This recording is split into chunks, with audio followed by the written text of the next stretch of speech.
So I'm not sure if I can go out of that door without being a Rotarian. So, Yeah, that's the objective today. Maging Rotarian ng mga hindi Rotarian. sabi kasi ni partner Johnny kanina, are you a Rotarian? Sabi ko, no. Ang sagot niya, not yet. So, good afternoon, partner. Good afternoon, partner. I'd like to have a quick survey. Whom among this room are not yet Rotarians? Please raise your hand.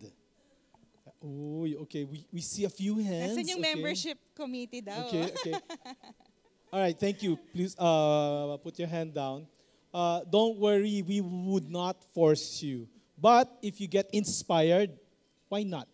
Yeah, Diba? so that's the task that we are to do this afternoon, partner. So we welcome you to this special panel discussion on, what did you say? Leadership? Yeah, leadership, integrity, and service. And service. 3 big words. And we want to welcome Sir Romel Juan, Miss Chris, and the youngest one, Enzo. Enzo. Okay. Well, hindi na magko-content si Sir Romel kasi. So Let's how hear do we- their stories. Okay, let's start with some storytelling. So let's start the ball rolling. Let's start with the ladies first. Okay, Ladies Chris. first. Tell us the about your youngest. story, your journey. Like the introduction says, I'm a nurse by profession. So after I graduated, I don't really know what to like. I mean, the career here in the Philippines is not more of the nursing. It's based on the nursing. So after I graduated, I became a nurse in Baguio Country Club, a company nurse in Baguio Country Club. And after that, I went to Manila, and then I ventured in sales and marketing and went back to Baguio to venture in business. So in 2018, that's when we started Wingyard. It's an unlimited wings and rice restaurant. So we started in a small 36 square space with only 20 tables. At that time, I think we're one of the, nag-viral po kami during, kasi nasabayan namin yung trend ng unlimited wings in 2018. And then after a year, nagpa-franchise na po kami. That's how we grew, and actually during the pandemic. So I'm saying that our brand is pandemic proof because we grew during the pandemic. And OFW po yung mga nag-franchise. And then until now we are growing from 15 and hopefully mag-20 na po kami this year, since during the expo in the US, may nakuha po kami mga franchisees. Congratulations. Congratulations. I didn't know that she's a nurse. So RN, Yes, is it RN, Chris? registered nurse. So was it difficult for you to transition from the medical practice? Yes, I into, don't have F&B? really a background. So I started joining the DTI KMME. Actually, talaga? yes. Actually, I'm the top 1 po Wow. during that time. Congratulations. So madami pong mga project ang government. So I started joining the DTI and the Bayan Academy. Pasalamatan naman natin ang gobyerno sa gitna ng mga... Yeah, thank you, Pasalamatan natin thank ang you. DTI. At, One of the few good news, no, may from produkto government. naman. Yes. Ayan. May Yes, po. binubulong si Romel dito. Hindi naman daw siya contractor. Di pa ako part ng DBWH. Ayun. So since I don't have any background, I helped myself grow. Like I needed to grow since I want to learn about my business, since wala po akong alam sa franchising. And nagpa-mentor din po kami kay Sir Boots Bartolome. So he also helped us to grow our business. And next, here po, yung sa mga seminars ng PCCI-QC, at actually it really helped us a lot with the DOST and all. Nagbigay po siya ng way for us to grow our business more and learn more po. Yeah. Shout out to PCCI-QC. Yeah, Oh, diba? congratulations. Sorry, I can't help it. Thank you very much. Very beautiful story. Would like to hear naman, Romel, your story. Yeah, so I'm Romel Juan. Actually, I come from an entrepreneurial family. So my father ran an automotive manufacturing business. My mom had a school. So it was very normal for us during dinner time na business yung pinag-uusapan. Our parents never, hindi bawal sa amin yung, oy, dinner time, huwag mag-usap ng negosyo. But they always, ang kwento nila palaging parang masaya. There were challenges, but they always told us how they overcame the challenges. So growing up, all of us were encouraged na to put up our own business. No? So our family business is automotives. Nga, we make Jeep parts, military Jeep parts that we export to the US. We're the only ones who make that now. So my first job, I worked for Toyota and then Honda. Tapos yung medyo natuto na ako, I came back to our family business. But when I got there, parang nandun na yung mga managers, nakaset up na sila. So I really didn't do much, no? So nagkatingin na kami ng brother ko. Sabi ko, tayo tayo negosyo. Sabi niya, anong gusto mong negosyo? Sabi ko, mahilig tayo kumain, di ba? Tayo tayo ng pagkain, food. Sabi niya, anong klase? Sabi ko, at that time, fast food was just burgers and siopaw, siomai. Wala pang Filipino fast food at that time. So sabi ko, remember when we used to go to the province and mom would wrap our food in banana leaves. Yeah. Sabi ko, yun yung gawin natin. So that's when Binalot was born. So I'm also a Butch Bartolome baby. No? Wow. Yun. Nice. And then what's nice about Binalot was the opportunities came from crisis. No? So yung 1997 crisis, that's when we kamuntik na kami magsara, but we were offered in the malls, so we entered the malls. Yeah. 2009, bumagyo ang milenyo, naubos ang dahon ng saging. Siguro alam mo yun. And then that's when we put up our dahon community. Yeah. So because of that, we have a CSR. Yun, and from then, yun, yung isa ko pang ginagawa, I'm also the chairman of the Electric Vehicle Association of the Philippines. So we were able to pass the EVIDA law, so now electric vehicles are more affordable. Congrats. It's such a pride when we produce something for the world. Palakpakan po natin. Si Sir Romel, pati yung kanilang company, kasi he was telling me about them exporting. Kasi usually tayo nag-i-import, di ba? So they're making these fabricated parts na pinapadala natin, sinishare natin sa mundo. I didn't know na galing siya sa automotive industry. So yeah, me too. Yeah. So very interesting. But we can also already see the common thread from crisis, from pandemic, from the financial crisis, may opportunities, right? True. Yeah. I'm sure our one of our panelists, Enzo, he's also a product of crisis. So let's hear Enzo's story. Correct, no. Hindi naman love life. Minsan, no. Minsan. Sige. But first, no, I am very blessed to be here. I just want to acknowledge our past President Arnel for bringing two worlds, no, together. Parang every time I'm here, I'm reminded of PCCI, but now merong new memory of also Rotary. No? Siguro, I'd really like to share how my story began. Sobrang different from Romel because I actually didn't grow up from a rich family. We had enough, but I was the first generation businessman in my family. So if you imagine, we didn't talk about business. We didn't talk about anything remotely about pursuing a business. Everybody just wanted to, okay, mag-aral ka na mabuti and eventually you're going to be working.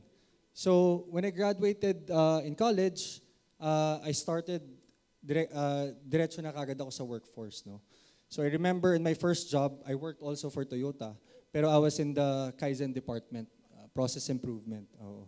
So I remember back then, baka madolescent. Pero yung sweldo ko noon, I remember, was minimum talaga, no? So, I wanted to really highlight that because it took 3 years for me to save up enough money to actually get out of the corporate world and to start a business. And when I did start the business, that was around 2016, started importing, you know, by the grace of the Lord, it was initially really okay. But up to siguro after my third import already, doon na natigil ng customs. And I remember back then, imagine I've saved out all this money, left corporate world, and then only to be stopped because I couldn't pay the customs of yung ini-import ko noon. So there was really a point na nakakainis, and also I couldn't really do anything about it because I really have to pay the fines back then. So I think that's where really the need for me to find a solution, no. Kung sila ang naging sila butch babies ba sila? Ako yung mentor ko, katabi ko ngayon eh. Yung mentor ko, ako Johnny So Baby ako, no. But he's been Nag-blush si Sir. Oh. so he's been a great friend and mentor as well. Really helped me, no. And he was actually one of the catalysts that helped me to start Angkat. So it really the business really came from a need, no. And this need was really to help mga small businessmen and also individuals. Our goal in Angkat is really to kunyari actually hindi ka nga marunong mag-import, we teach you how to import eh. So we enable parang ano siya, blue ocean approach. So we want to teach the people, this is an option that you can do. No? So it really started from that, from my frustration, eventually starting a business, being mentored by one of our by our host, and then eventually from 2020, it wasn't, I wouldn't say it was easy, but it took us siguro probably 3 years of just being very good with our money. Until eventually, siguro after third year pa kami nag-boom pa. Yeah. No, so they say when you start a business, only 10 to 20% achieve profitability, achieve success in the first 2 years. All the other ones fail, and only 10% succeed having profitability after the 5 years. So everything was stacked against us, but by the grace of the Lord, truly it was all Him. Kaya very blessed. Beautiful story. Galing kasi ng mentor. Oo nga eh, magaling yung mentor eh. Parang biglang nagblanko yung utak ko. Biglang naging panelist na din siya. No, but it was an honor working with Enzo. It's more of his hard work, sa totoo lang. We provided the platform, and then he really studied very well. I think it's more than just the platform, no? In your mind, you were really helping, nasa utak mo is, you want to help people succeed. That's why, parang naging win-win situation yun eh. So, ako tuloy yung nag-share. No?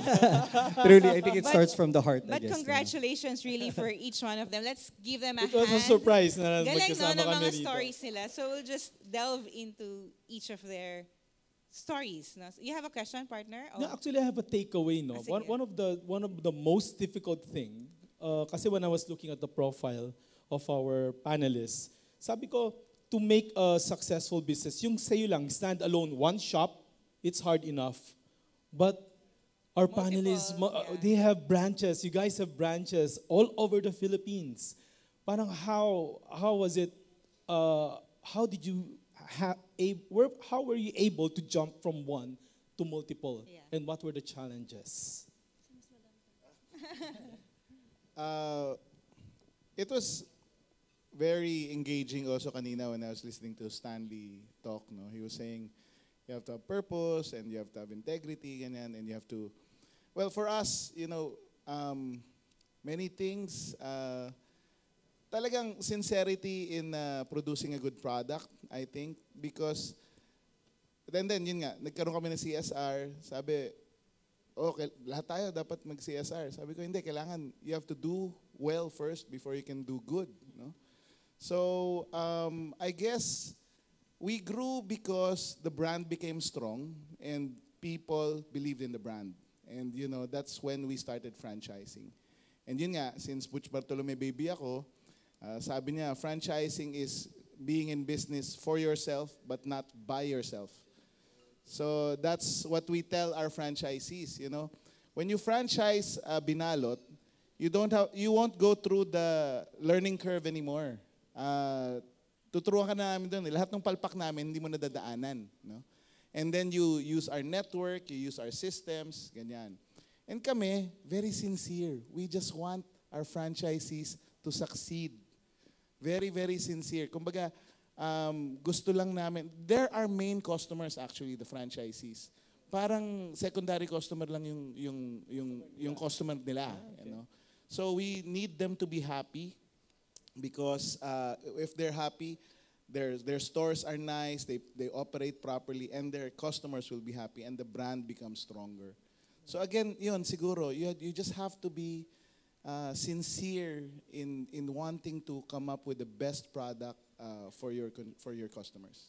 All right, thank you. And Yeah, that's beautiful. Yeah. So, Chris, yeah, sige, go ahead. how about you? Another Butch Bartolome baby. I think for us, since our ang inaano po namin is in Wingyard, we make our own sauces. So our integrity is within our sauces. So we don't compromise the quality. Since our brand is known for our sauces, for all the branches, we're really strict. Kasi po pag nag-iba-iba, masisira kami. And we take care also of our franchisee. We monitor them daily, as in daily po, kasi we want them to succeed as we succeed, as magsasucceed naman po kaming lahat. We want them to help since for us, we tried na din yung, it's hard to open up a business lalo ng malaking investment. So dun po kami focus actually, not really sa, we focus more on how we can help the franchisee grow their business. And then it will reflect our own din po. So kaya I think they believe din sa brand namin since pinakita po namin na we are here to grow with them. Hindi namin sila pababayaan. So lumaki rin po kami ng 15 branches and hopefully dumami pa po siya. Thank you. Thank you, Chris. Thank you very much. So we can see a common, parang I can pick up words na yung mga words nila na integrity in the product that you serve. So you can do good by doing well first. So, kasi ano sila, F&B or even in the non-food that you're doing. So it's part of your service, it's part of your integrity to put out products or services that people are paying for, di ba? So hindi, parang bawal ang budol. That's right, di ba? So that's what you're saying, right? Yeah. So how about Enzo? So when it comes to integrity, it's really a wholeness of character. No. So for me, when I say wholeness of character, it's not just in the work. Sometimes integrity, we use it for work lang.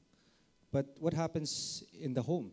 Are you also, and in your quiet, probably your quiet time in the times that you're alone, no?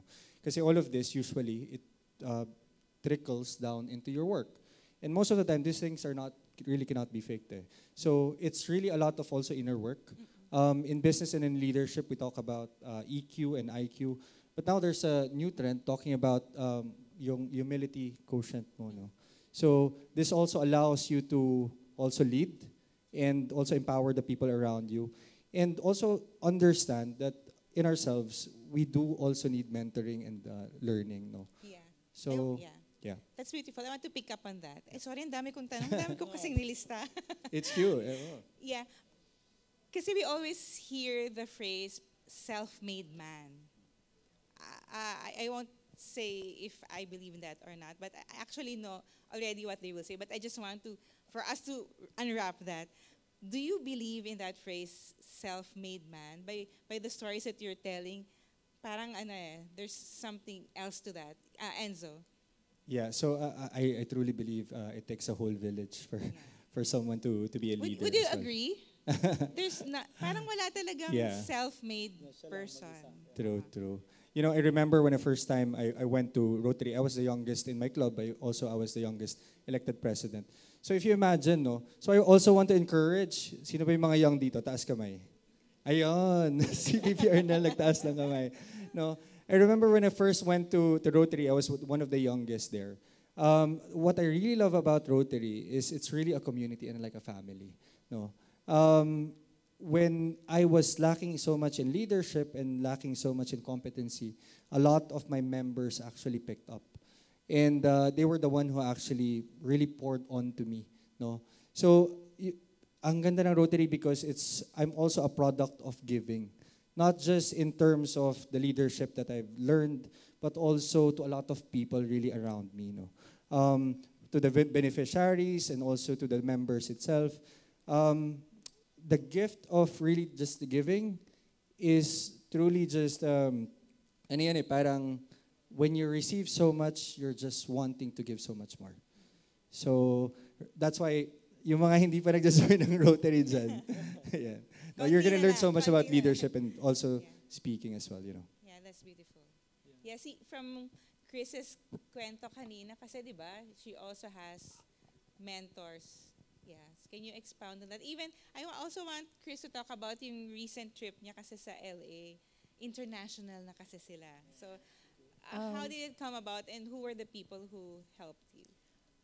Actually, we were invited by Coalition of Asian American Filipino Chamber of Commerce, led by Sir Boots and Sir Jerry Palon. So we have given the chance to showcase our brand internationally. So, and naging ano po siya, successful because we have 5 prospects and actually I signed 2 franchisee already who will invest here in the Philippines.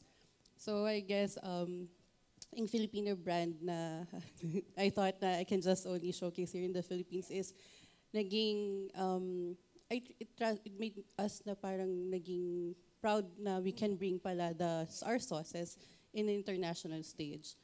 Also, wait.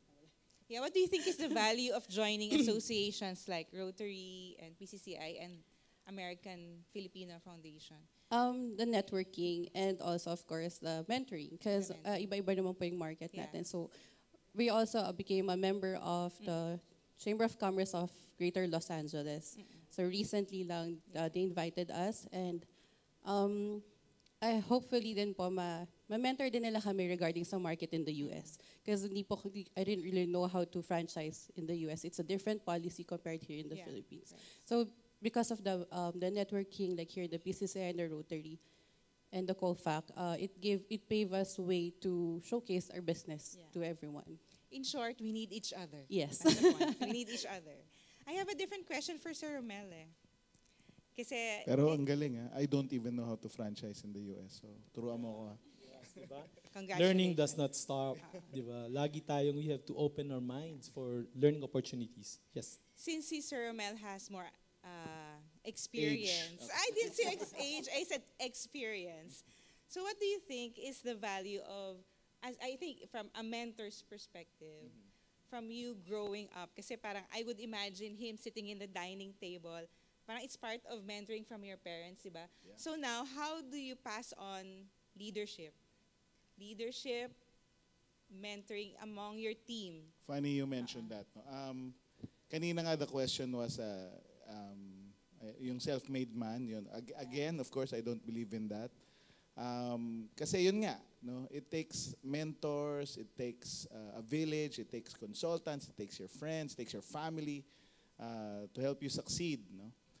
When I have talked deep before, dati mas madalas ako mag-talk ang sinasabi ko doon sa mga bata, thank your antagonists. Okay? Kasi your antagonist, makes you stronger. Kasi my biggest antagonist was my dad. No? Because when I started Binalot, sabi niya, baka naman yung oras mo na nauubos na dyan sa maliit, nakakalimutan mo yung malaki, which was our family business. So the only time I realized na medyo naniwala na siya was when he got a franchise from me. No? So sabi ko, believe ka rin pala. Nag-franchise si Nag-franchise Daddy. siya, oo. So siningil mo talaga ng buong package. Oo. Pero he sold it back to me. May utak yun kumita pa siya. But yun, so of course now my mentoring style is different from my dad's. No? Kasi she's very antagonistic. Kaya lang ako talagang, no, I have to prove myself to him. Ganyan, no? So it made me stronger. So I'm more chill and caring with my kids right now. With your team, like in the office or your core? I'm a very cool boss. So I like to empower them, and of course I guide them, but I make them make decisions. So in our businesses, yung managers namin can make decisions, and it's better because the customers don't always look for me because they know that our managers can decide by themselves also. That's good. Thank you. Ito naman, medyo mabigat naman.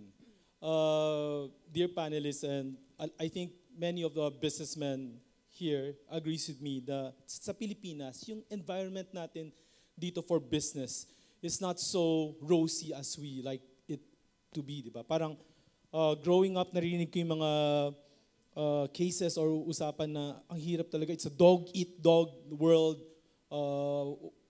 Yung honesty is the best policy. Sa school lang yan. You don't pay your full taxes talaga. Babalikan ka naman Bakit mo kailangan bayaran yung buo? Things like that. We're talking about integrity here. How does it fit in your environment? Parang sinasabi nila na it's so difficult to do what is right here in the Philippines. Romel, yeah? mahirap talaga. Napakahirap. And yun, no, that's true. No? If you have to deal with the BIR and the government agencies that are sometimes known to be, kinda corrupt, medyo maingat tayo. But I guess you just really, that's where integrity comes in.